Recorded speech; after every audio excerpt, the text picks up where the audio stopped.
Loreal, first of all, thank you so much for being here. Of course. Thank you for having me. Talk to me about your story, right? Where did you grow up? Where did your interest in fashion come from? I am originally from Tallahassee, Florida. Um, and style has always been with me because of my mom. She is the artist in the family. I call her a creator because, I mean, literally anything she'll make it out of something, nothing out of something. And um, I feel like my brothers got her are very artistic skills. My sister, the singing, and then me, the fashion. She's an interior designer, so like it trickled down to that. And she's laid a really good foundation of, and my dad too. You wear what enhances you. You wear things that are appropriate because presentation. It does matter if we think we don't care about it. We should. And I just kind of kept those principles with me, and they evolved as I got older. When did it first show up? Um, so for forever, I was actually a tomboy. I'm not really surprised. I see the business casual today. It comes out in these types of forms. I tell people I'm feminine, not girly. I think there's a difference. Clearly, I'm hair, makeup, polished, clean, but then there's the tomboy that kind of peeks out every now and then. I mean, I like to call it more structured, chic, keeps it a little elevated. But speaking to that, tomboy for forever, and then I think, and that was still stylish. Yeah. I still had my, moments of putting things together, but it was driving my mom crazy because she is very girly. Oh. Yes, this is the woman who the only sneakers she wears are those she works out in, and she's gonna put lipstick on to go to the grocery store. So like that was the environment. She doesn't own sweatpants. To this day. No, she doesn't. Oh my God. But again, that was the environment. That's what I was used to, and not for anything other than, like I said, you just wear what enhances you. You're always presentable, even if it's just going to the grocery store. But nonetheless, I kept that, and I would say it first showed up going into 5th grade. I wanted everything girly, like everything. That was more when I was girly. Dress, I got everything I wanted. Dresses, heels, sandals. She had a field day because that little 2-inch kitten heel for the 5th grade. Exactly. And then I got into I always been a part of the sports world. I know people probably only see me as a fashionista and in the fashion industry, but for forever, I was an athlete. We have a very athletic family. Mom ran track, dad played football. I ran track. That was the dominant sport, but softball and basketball. And I'm saying that to say softball is where it really started to evolve because a lot of the girls I played with, they would wear makeup to the games. And that was a concept very foreign to me at the time. So, just along the way, different sports, different, programs, activities I was involved in brought out a different form of like my creative side, my fashion, my style, and it just continued. And one day I was like, yeah, I'm going to do this full time, even in the midst of coaching and running, because I was, like I said, I ran from the time I was 5 up until I retired in like, how old was I, 28? And as time went, I would find ways to be cute. Put a ribbon in my head, started wearing makeup. I would maybe add to my uniform. And even as a coach, like I had to kind of be in the school colors, which was fine, but I made it my own. Like I said, I would add maybe a jacket around my waist or something. My shoes were really cool. Had a cute backpack. So it was good. How does your career evolve, Loreal? How do you really get started after you're done? You retire from maybe running, coaching. I have always been into fashion. I was, like I said, it was birth. And what happened was I started alongside coaching and just running. You study, you watch shows, you read. There was not like IG and Facebook and stuff back then, so you had to read or go on the internet, watch TV. Yeah. And when I say watch TV, I really do mean watch TV. I watch TV differently than like the average person. Do tell. Yes. I'm interested in the scene and why the characters might have on what they have on and what the mood is, So it all sometimes can take away if I'm not careful for like enjoying the show or the movie. But, I have a different level of interest at the same time, or a more invested interest in maybe why I'm watching a show. But so knowing that, it allowed me to like be able to pick up assistant jobs, internships. I just wanted to grow my love for it. Now, mind you, I'm still running, I'm still coaching. And then when I finally met Coach Sark, two coaches, that was going to be hard to have a really, really, I've said this a lot, to have a successful relationship, because we would never see each other. Track is demanding, football is demanding. I don't think people know, like in track, when you're coaching, you probably only get maybe 10 days of just free time that's to yourself. And so, and a Florida girl running track and coaching track, I know. So over time, I was like, you know what? I'm trying to give this a real shot, a relationship, which means I stopped coaching, which was fine. But I never wanted to stop helping, because that's what coaching also was for me. As much as I enjoyed it, it was a form of helping, it was a form of giving back, because you wear so many hats. And I was like, well, I'm also gifted in another area. I would like to continue to help and give back and, ultimately serve others, because that's what we're here to do, use our gifts to serve others. And that's how I started my business. I'm going to come back to that. If people follow you, I mean, we've talked about this a little bit, you seem like a bit of an introvert. Depending on who I'm talking to. There we go. But I feel like I have a little bit of a glimpse into the woman you are, how you approach your career. It seems like you love to style people that feel like your friends. I see you uplift a lot of women. You do a lot of gatherings for women there in Austin where you live. And so what are some of those causes and things that you care deeply about? Yes, absolutely. Like I said, God created us to do a lot of things, and one of them was use your gifts to serve and help others. And I grew up in a household where that was prominent. My parents never met a real stranger.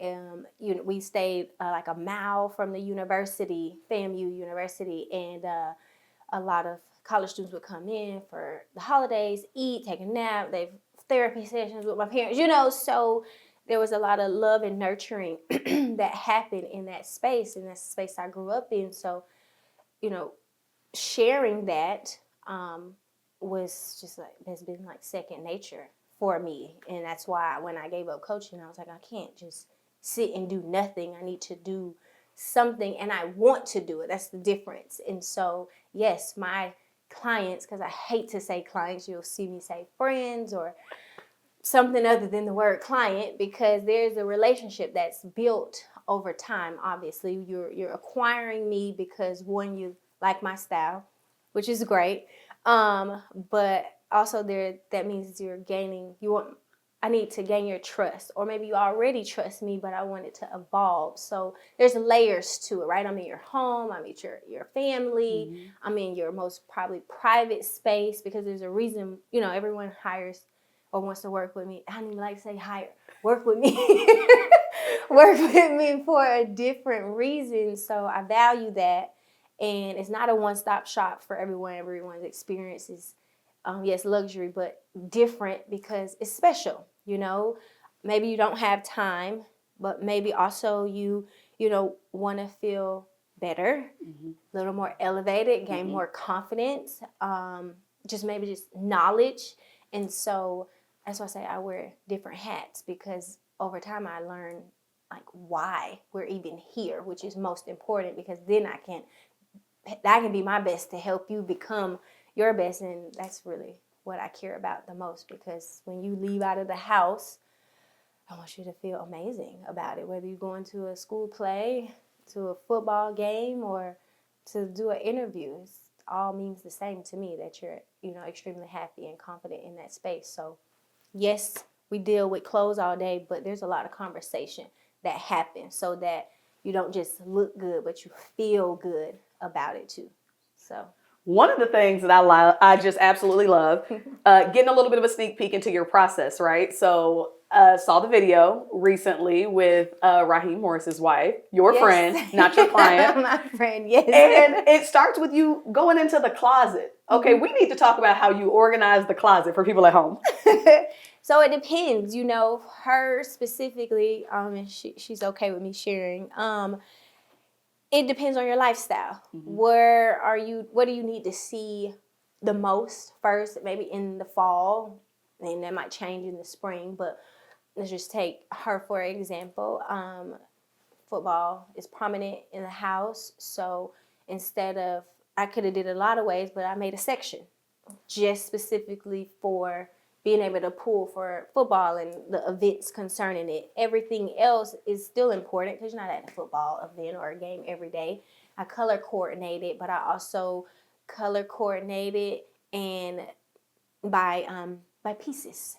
So if it's a tank, you have a tank section, you have a button blouse section, you have a t-shirt section, you have jeans, you have pants. It's very tedious, but it's helpful because the idea is that I'm here to help you have less stress and be less overwhelmed when trying to get dressed. So how can I do that? So you're not looking for, where's that shirt? Well, break it down. What kind of shirt is it? What color is it? Okay, boom. It's somewhere right here. Instead of searching for 20 minutes for that one shirt that you need for the outfit.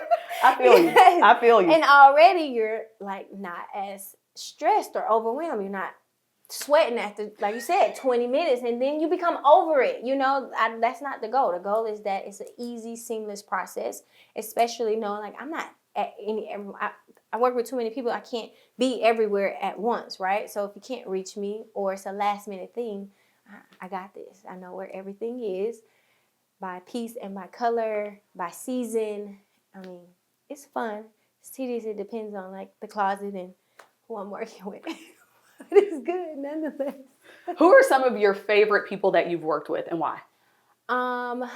So I won't tell you names, okay, because that's a luxury that you get with me, if that makes sense. Privacy, and I'm very big on it, unless you tell me otherwise. Mm-hmm.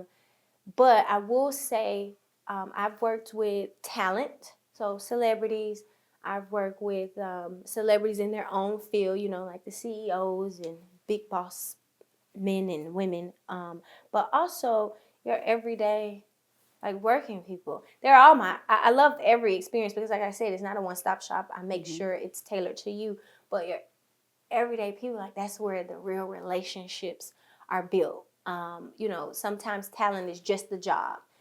You come in, they have a concept, idea, it's your job to bring it to life, maybe put your spin on it, which is great.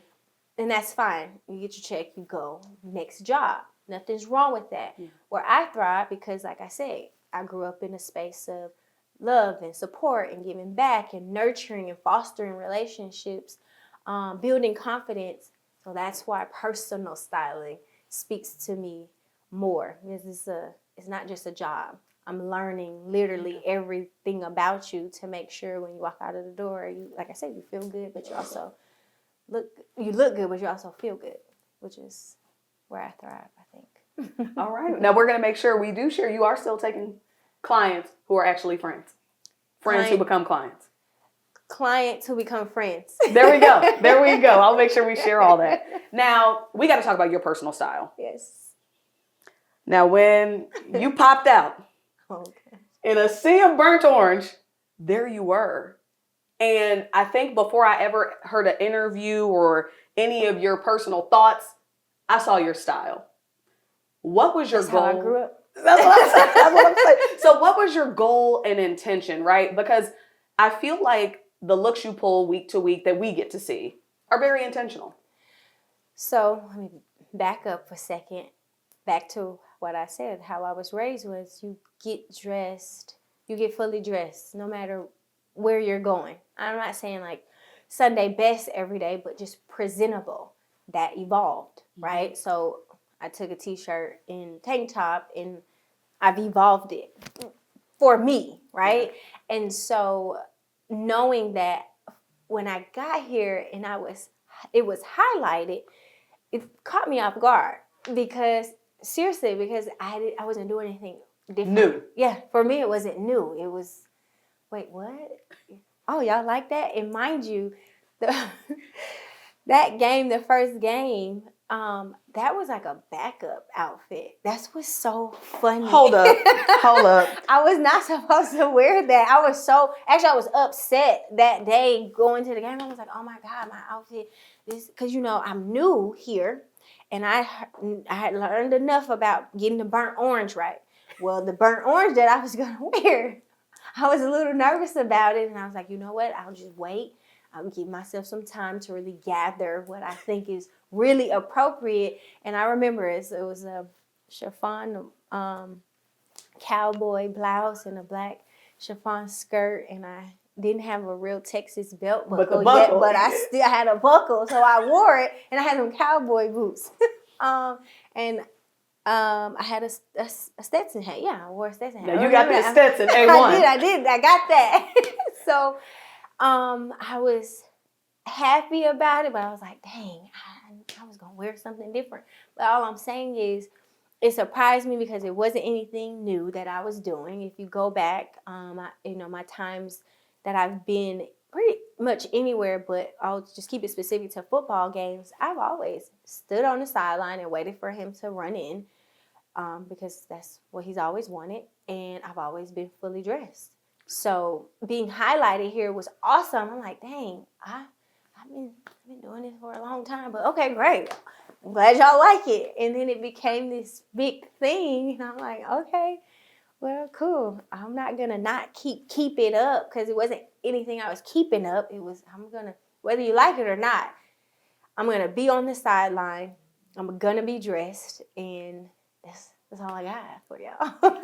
The looks have been immaculate, okay? You have really kind of cultivated a fan base within a fan base. And even people who aren't necessarily fans of a specific team love your style. So walk us through how you get ready. Because we want the tea. For a lot of people, that's working folks, people who may just be going out, and you want to elevate how you show up. So, fun fact or a secret about me, I'm always really been big on like House Windsor. I love like the royal houses, not just of like English, but France, all of them, and a lot of what I've leaned into, it's yes, I love that, but what I'm getting at is they always got dressed back in the day is what I'm trying to get at. And so, learning about them, obviously you learn about the cities that, they rule over, and you go to a sporting event, the men have on their top hat and they're buttoned up, and the women are dressed, from commoners to the royal houses.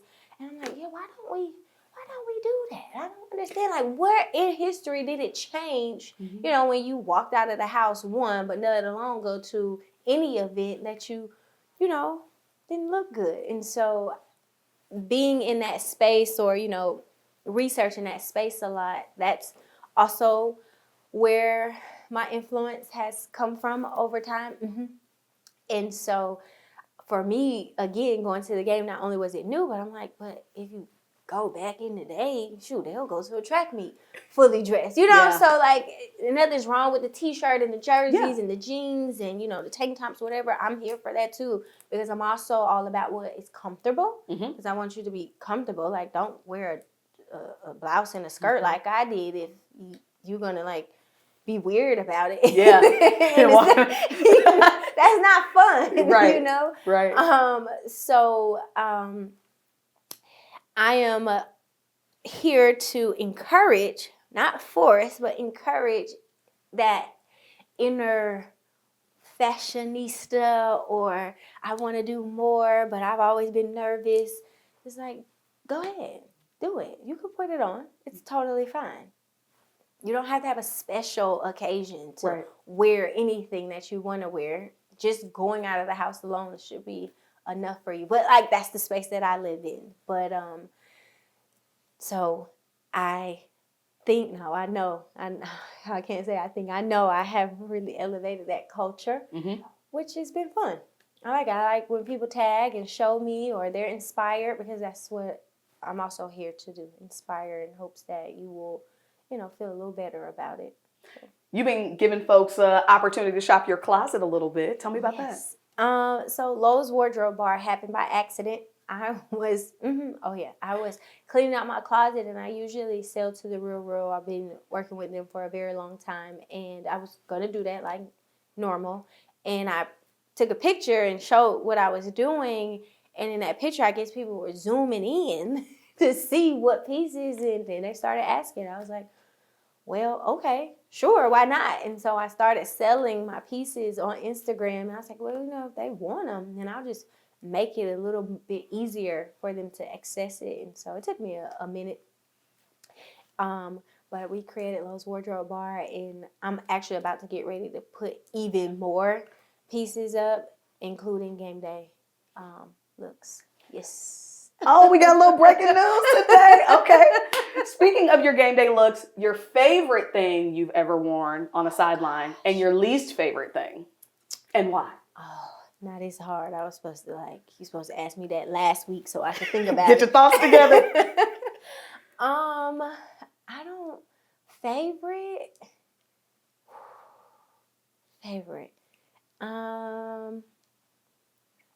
I love monochromatic. So it would probably be one of those moments. Let me see. I'm trying to think of like back because I always wear one. Maybe the chiffon skirt I wore to a home game this year was cream. It was a whole cream look with a sweater.